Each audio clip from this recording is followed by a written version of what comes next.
Bienvenue dans le podcast Osmose par Magali Garcin. Osmose, c'est mon univers, mon vortex d'énergie. C'est un passage que j'offre durant 12 semaines pour descendre dans les méandres sous le plancher et aller regarder ces freins invisibles, ces croyances limitantes, ces loyautés cachées en fait, qui nous invitent à jouer petit alors que ma vision, c'est qu'on est là pour vivre grand. Donc je vous souhaite une belle écoute en espérant que ça résonne pour vous et peut-être à bientôt. Hello mon cercle. Aujourd'hui je voulais vous partager quelque chose de très humain, vraiment très vrai, très concret puisque j'en fais l'expérience avec une ébauche hier soir et un pic particulièrement intense ce matin et ça fait partie du chemin, voilà. Aujourd'hui, j'ai été traversée par un réajustement nerveux vraiment intense. Et si je vous le raconte, c'est parce que ça peut vous aider à comprendre que même quand on avance, même quand on change profondément, même quand on fait le job depuis longtemps, il y a des moments où le système secoue fort, parfois vraiment fort. Et ça n'est pas un échec. Non. Ce n'est pas non plus un retour en arrière, non. C'est juste la mécanique du vivant. Ce que j'ai vécu n'était pas un problème. C'était pas un désalignement, ni une régression, ni une perte d'axe. Ce n'était pas l'ancienne moi, l'ancienne version de moi qui revenait. Non. C'était un phénomène mécanique, en fait, du champ, après un très grand déplacement intérieur. Voilà. Parfois, on vit des sauts quantiques. Il y a quelque chose qui change en nous. On a changé les codes, on a changé les programmes, on a bougé les lignes, on a monté un palier, on a franchi un nouveau seuil. C'est le passage de la 1.0 à la 2.0. On comprend, on s'ouvre, on voit autrement. Et ça s'ajuste relativement vite, on va dire. Mais parfois, on vit ce que j'appelle un quantum orbital shift, c'est-à-dire que ce n'est pas seulement un changement en soi, mais un changement du champ tout entier. Quand c'est juste un saut quantique, on bascule en fait de l'intérieur. Mais le reste, ça suit assez vite finalement. Mais quand c'est un shift orbital, c'est la totalité du champ vibratoire en fait qui se réorganise. Il y a l'identité, oui, mais aussi les lignes de réalité, le système nerveux, la perception, le corps et même la timeline. Et dans ces cas-là, le recalibrage est beaucoup plus puissant. Et c'est exactement ce qui m'est arrivé. Alors, c'est pas la première fois, mais là, waouh. Là, voilà. En fait, la conscience, elle passe en avance. Et le corps, il suit derrière. Voilà, on pourrait presque dire ça comme ça. Je l'ai senti. Mon identité, elle avait déjà changé. Ma conscience était déjà ailleurs, sur une autre fréquence. C'était plus clair, elle était plus élevée comme fréquence. Une haute fréquence. Mais mon système nerveux, lui, il était encore en train de libérer les résidus de l'ancien. Et ce décalage, ça crée de la friction, ça crée un conflit interne. Mais vraiment une grande friction interne. Friction, vous savez, c'est quand il y a deux éléments durs qui se rencontrent et qui créent entre eux des étincelles. Ben, c'est un peu la même chose. C'est pas une émotion, c'est pas un problème mental, c'est pas une histoire. C'est juste une tension somato-vibratoire, une crispation, une agitation, un trop-plein d'énergie. Mais si vous saviez à quel point c'est monté crescendo. D'abord, c'était un grincement. Après, j'ai senti l'agacement. Après, j'ai senti l'excitation énervée. Puis, parallèlement, je me sentais dispersée, je me sentais agitée. Je sentais que ça partait partout en même temps. Et que je débordais. J'avais une espèce de conscience que c'était pas de la colère, mais une espèce de rage à l'intérieur qui ne prenait source dans rien. Voilà. Et il n'y avait rien qui me soulageait. Voilà, rien qui me sortait de cet état. D'habitude, quand je suis secouée un peu comme ça, moi j'ai mes appuis. Parfois, je vais marcher. La mise en mouvement chez moi, c'est très très efficace. L'action, la présence, manutentionner, du bois, faire des choses comme ça, très physiques, très engageantes, l'ancrage, voilà. Toutes ces choses simples, en fait, physiques, qui me remettent tout de suite dans mon axe. Mais là, non, non. Là, il n'y a rien qui a fonctionné. Et quand rien ne marche, en fait, ça ne veut pas dire que vous allez mal. C'est que le système ne veut pas se calmer. Il ne veut pas se calmer. Il a besoin et il veut finir d'intégrer. Parce qu'il est en train de se réajuster.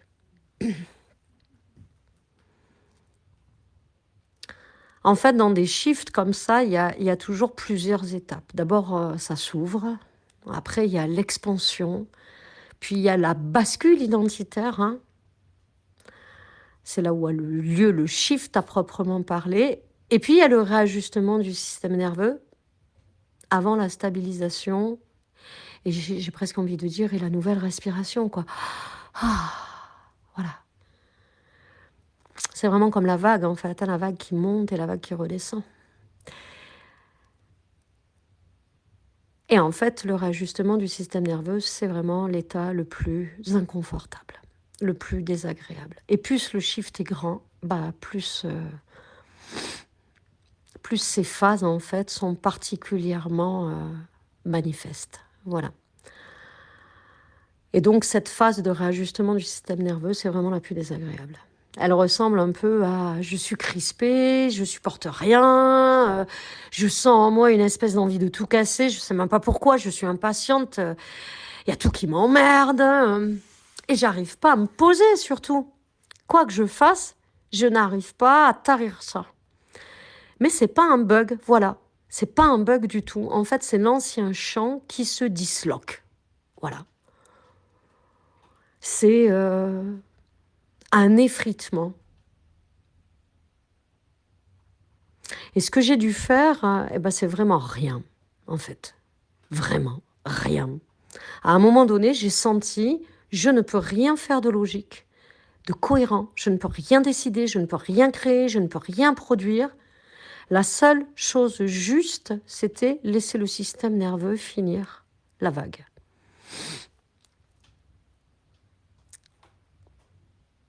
Finir son job, quoi. Donc, s'asseoir, respirer un peu, marcher doucement, manger un truc pas engageant, vite fait, bien fait, boire un café et rien forcer. Et là, les larmes, à un moment donné, sont arrivées.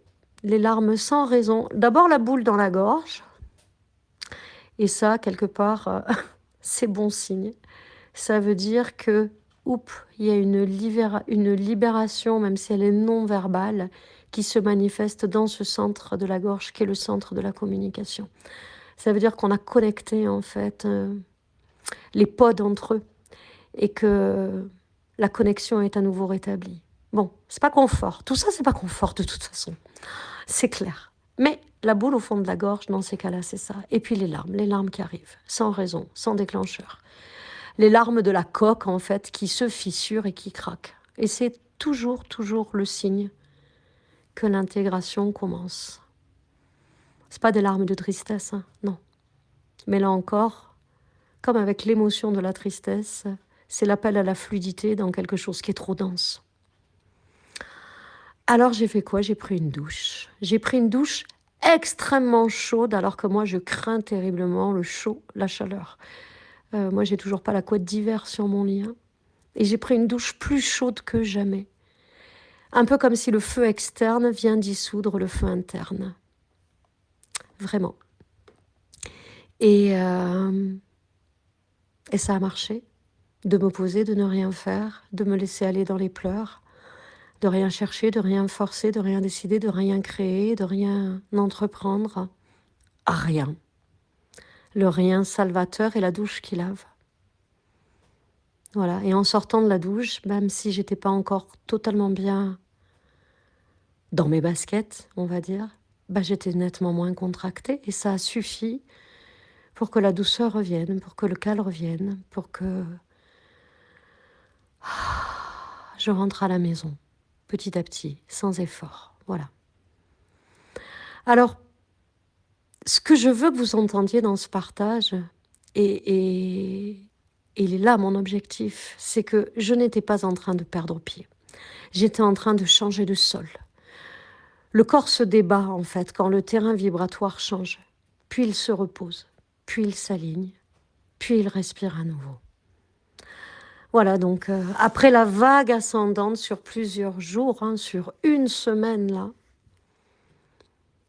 depuis hier soir, j'ai vécu la vague descendante avec son pic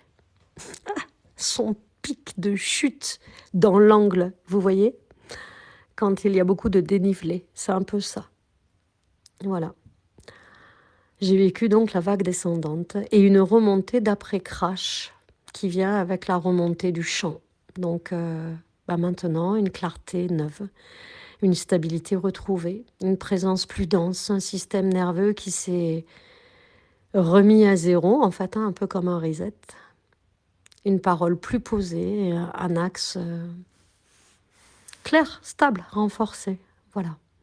Et pourquoi je vous le partage? Parce que vous devez savoir que même quand on est sur ce chemin depuis longtemps, même quand on est peut-être un peu plus avancé dans tout ce travail en fait d'explorateur du soi, même quand on a l'habitude, le vivant passe encore par ces zones-là, encore et toujours, et ça sera encore et toujours, parce que c'est normal. Plus on change d'identité profondément, plus la friction peut être forte. Plus la vague ascendante est élevée, plus le dénivelé sera proportionnel à la descente.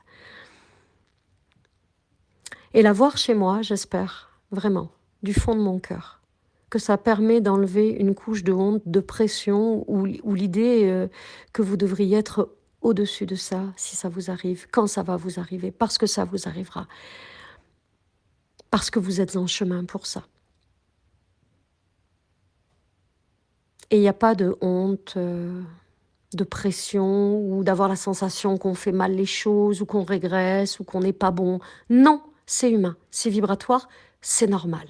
Ça n'enlève absolument rien à votre valeur, à votre axe, à votre chemin. C'est juste le vivant. C'est juste le vivant qui se met à jour dans cette conscience redevenue lucide et qui dit « Ah !» Ce n'était que le recalibrage, en fait. Donc, en fait, oui, la compréhension finale, c'est ça. Je n'étais pas en train de perdre pied, non. De régresser, non. J'étais en train de changer de sol. Le corps se débat un instant quand on change de terrain. Et puis il se repose. Puis il s'aligne. Puis il respire. Et vous êtes passé à la version 2.0 ou 3.0, ou que sais-je. À la future petite version de vous. sur ce chemin fini de croissance et d'expansion. Voilà.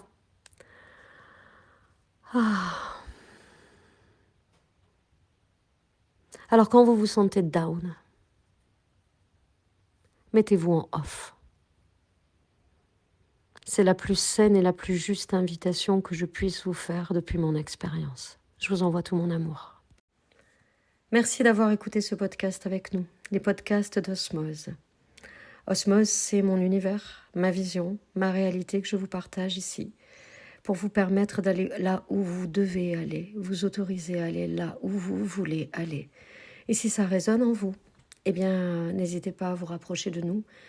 Vous avez toujours depuis le site matière à en savoir plus ou à me contacter directement.